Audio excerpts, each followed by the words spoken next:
ನಿರ್ಮಲಾ ಹೊಸಮನಿ ಕಿಚನ್ಗೆ ಸ್ವಾಗತ. ನುಗ್ಗೆಕಾಯಿ ಮಸಾಲ ನುಗ್ಗೆಕಾಯಿ ಪಲ್ಯ ಮಾಡಿ ತೋರ್ಸತ್ತೇನಿ ನಿಮಗೆ. ಒಂದು ಶಿವಡು ತೊಗೊಂಡು ಬಂದೀನಿ. ಶಿವಡದಾಗ ಎಷ್ಟು ಇರ್ತಾವೆ? 4 ಇರ್ತಾವೆ, ಇಲ್ಲ 5 ಪೀಸ್ ಇರ್ತಾವೆ.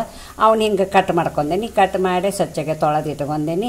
ಈಗ ಅದರದ ಮಾಡೋ ವಿಧಾನ ಹೇಳ್ತೇನೆ, ಮತ್ತು ಏನೇನು ಸಾಮಗ್ರಿಗಳು ಬೇಕನ್ನೋದು ಹೇಳ್ತೀನಿ ನಿಮಗೆ. ನೋಡಿ, ಗ್ಯಾಸ್ ಮೇಲೆ ಒಂದು ಕಡಾಯಿ ಇಟ್ಕೊಂಡೀನಿ. ಕಡಾಯಿ ಒಳಗೆ ಒಂದು ಗ್ಲಾಸ್ ನೀರು ಹಾಕಿದ್ದೀನಿ. ಆ ನೀರಿನಾಗ ಇವನು ಇಷ್ಟು ನುಗ್ಗೆಕಾಯಿ ಹಾಕ್ತೇನೆ. ಸಣ್ಣ ಮಕ್ಕಳಿಗೆ ಇದು ಸೇರ್ತತಿ, ಮಾಡಿಕೊಡಿ. ಸಾರ್ದಾಗದು ಆದ್ರೆ ಒಂದು 4 ಪೀಸ 2 ಪೀಸ ಬರ್ತಾವೆ. ಅದೇನು ನುಗ್ಗೆಕಾಯಿ ನಮಗೆ ಇದಾಗಂಗಿಲ್ಲ.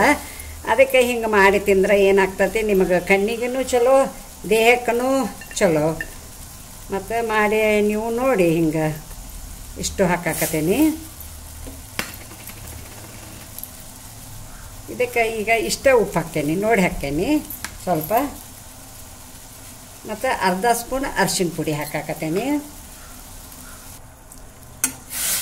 ಕುಕ್ಕರ್ದಾಗ ಆದ್ರೆ ಭಾಳ ಕುದೀತಾವೆ, ಅದಕ್ಕೆ ಕುಕ್ಕರ್ದಾಗ ಹಾಕಬಾರ್ದು. ಹಿಂಗೆ ಕಡಿಕನ್ನ ಕುದಿಸ್ಕೋಬೇಕು. ಇವೊಂದು 5 ನಿಮಿಷ ಕುದೀಲಿ. ಕುದ್ದಾದ್ಮೇಲೆ ಅದಕ್ಕೆ ಏನೇನು ಸಾಮಗ್ರಿಗಳು ಬೇಕನ್ನೋದು ಹೇಳ್ತೇನೆ ನಿಮಗೆ. ನೋಡಿ, ಏನೇನು ಸಾಮಗ್ರಿಗಳು ಬೇಕಂತ ಹೇಳ್ತಾನಂತ ಹೇಳೀನಿ. ಈರುಳ್ಳಿ, ಒಂದು ದೊಡ್ಡ ಈರುಳ್ಳಿ ಹೆಂಚ್ಕೊಂಡೇನಿ. ಕರಿಬೇವು ಇಟ್ಕೊಂಡೇನಿ. ಕೊತ್ತಂಬರಿ ಇಟ್ಕೊಂಡೇನಿ. ಟೊಮೆಟೊ ಹಣ್ಣು ಒಂದು ದೊಡ್ಡದು ಹೆಂಚಿಟ್ಕೊಂಡೇನಿ. ಮತ್ತು ಹಸಿ ಶುಂಠಿ ಪೇಸ್ಟ್ ಇಟ್ಕೊಂಡೇನಿ. ಬೆಳ್ಳುಳ್ಳಿ ಪೇಸ್ಟ್ ಇಟ್ಕೊಂಡೇನಿ. ಒಂದು ಸ್ವಲ್ಪ ಬೆಲ್ಲ ಇಟ್ಕೊಂಡೇನಿ. ಹುಂಚೆಹಣ್ಣು ಒಂದು 2 ಬೋಟ್ ಇಟ್ಕೊಂಡೇನಿ. ಒಗ್ಗರಣೆಗೆ ಜೀರಿಗೆ ಸಾಸ್ಮಿ ಇಟ್ಕೊಂಡೇನಿ. ಅರಿಶಿನ ಪುಡಿ ಇಟ್ಕೊಂಡೇನಿ. ಮಸಾಲೆ ಪುಡಿ ಇಟ್ಕೊಂಡೇನಿ. ರುಚಿಗೆ ತಕ್ಕಷ್ಟು ಉಪ್ಪು ಇಟ್ಕೊಂಡೇನಿ. ಒಣ ಖಾರ ಪುಡಿ ಇಟ್ಕೊಂಡೇನಿ. ಮತ್ತು ಇದು ಹಿಂಗ ಒಂದು ಸ್ವಲ್ಪ ಇಟ್ಕೊಂಡೇನಿ. ಕೊಬ್ಬರಿ ಪುಡಿ ಒಂದು ಸ್ವಲ್ಪ ಇಟ್ಕೊಂಡೇನಿ. ಮಾಡೋದು ತೋರಿಸ್ತೇನೆ ನಿಮಗೆ. ನೋಡಿ, ಗ್ಯಾಸ್ ಮೇಲೆ ಒಂದು ಕಡಾಯಿ ಇಟ್ಕೊಂಡೇನಿ. ಕಡಾಯಿ ಒಳಗೆ ಒಂದು ಅಡುಗೆ ಮಾಡೋ ಚಮಚಲ್ಲೇ ಒಂದು ಚಮಚ ಎಣ್ಣೆ ಹಾಕಿದ್ದೀನಿ. ಅರ್ಧ ಸ್ಪೂನ್ ಜೀರಿಗೆ ಹಾಕತ್ತೇನೆ. ಅರ್ಧ ಸ್ಪೂನ್ ಸಾಸ್ಮಿ ಹಾಕಿದ್ದೀನಿ.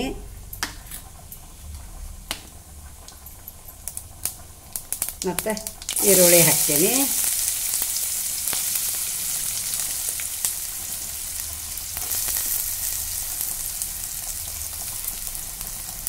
ಕರಿಬೇವು ಹಾಕಾಕತ್ತೇನೆ. ಹಸಿ ಶುಂಠಿ ಬೆಳ್ಳುಳ್ಳಿ ಪೇಸ್ಟ್ ಹಾಕಾಕತ್ತೇನೆ. ಸ್ವಲ್ಪ ಕೊತ್ತಂಬರಿ ಹಾಕತ್ತೇನೆ.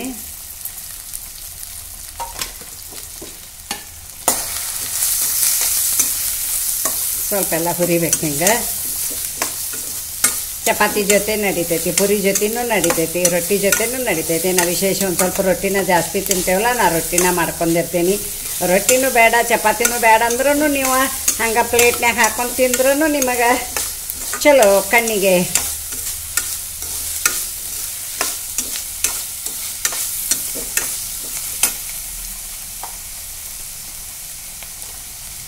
ಟೊಮೆಟೊ ಹಾಕ್ತೀನಿ.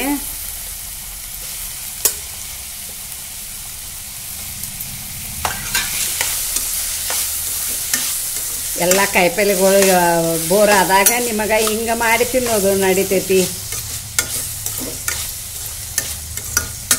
ಸ್ವಲ್ಪ ಇದೆಲ್ಲ ಹುರಿಲಿ. ಸ್ವಲ್ಪ ಹುಂಚೆಹಣ್ಣು ಹಾಕಾಕತ್ತೇನೆ. ಹುಂಚೆಹಣ್ಣು ಸ್ವಲ್ಪ ಹುರ್ಕೋಬೇಕಾದ್ರಾಗ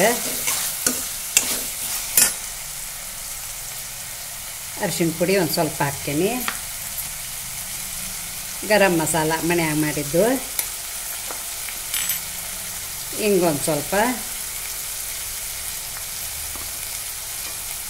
ಇದು ಕೊಬ್ಬರಿ ಪುಡಿ.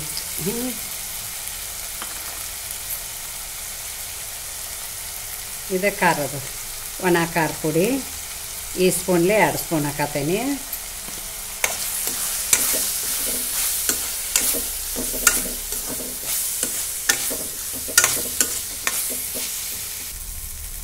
ನೋಡಿ, ಸ್ವಲ್ಪ ಬೆಲ್ಲ ಹಾಕತ್ತೇನೆ.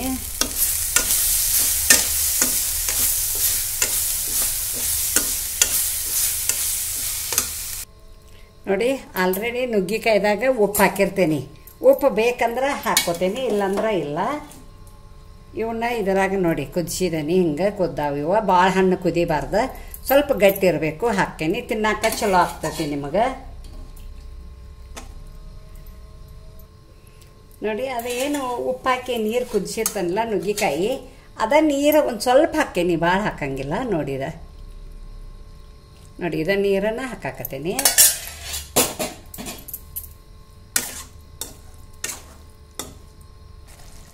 ನೋಡಿ ಸ್ವಲ್ಪ ಬಾಯಿಗೆ ಹಚ್ಕೊಂಡು ನೋಡಿ ಉಪ್ಪು ಕಮ್ಮಿ ಆಗೈತಿ ಮತ್ತೊಂದು ಸ್ವಲ್ಪ ಉಪ್ಪು ಹಾಕಾಕತ್ತೀನಿ ನೋಡಿ ಹಾಕ್ಕೋಬೇಕು ಉಪ್ಪು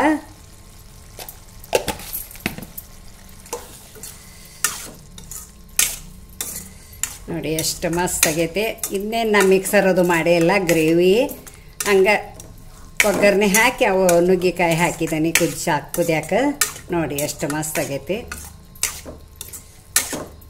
ಇನ್ನೊಂದು ಸ್ವಲ್ಪ ಇದಾಗಬೇಕು ಕುದಿಬೇಕು ನೋಡಿ ಮಸಾಲ ನುಗ್ಗಿಕಾಯಿ ರೆಡಿ ಆಗೈತಿ ಅದಕ್ಕೆ ಒಂದು ಸ್ವಲ್ಪ ಕೊತ್ತಂಬರಿ ಹಾಕತ್ತೇನೆ ಮತ್ತು ಈಗ ಸರ್ವ್ ಮಾಡ್ತೀನಿ